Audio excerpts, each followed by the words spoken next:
Dear President Xi Jinping, your embassy in Berlin has addressed me in an open letter because we asked in our newspaper Bild whether China should pay for the massive economic damage the coronavirus is inflicting worldwide.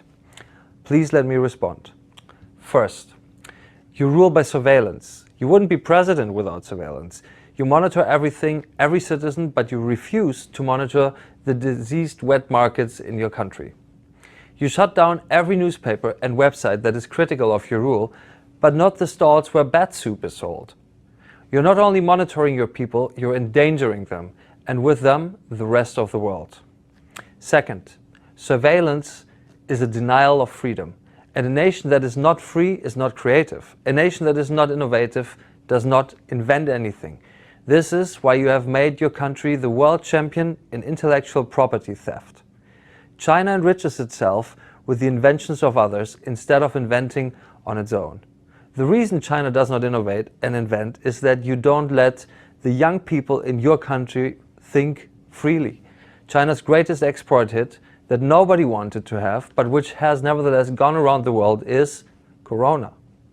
Third, you, your government and your scientists had to know long ago that Corona is highly infectious, but you left the world in the dark about it. Your top experts didn't respond when Western researchers asked to know what was going on in Wuhan.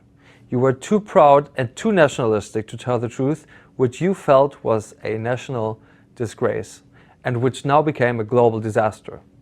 Fourth, the Washington Post reports that your laboratories in Wuhan have been researching coronaviruses in bats, but without maintaining the highest safety standards.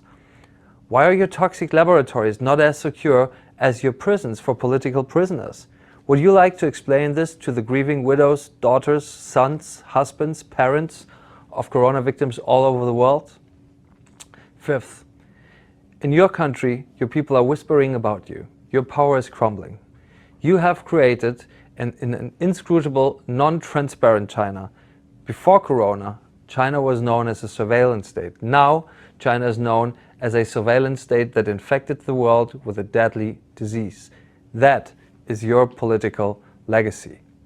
Your embassy tells me that I am not living up to the traditional friendship of our people.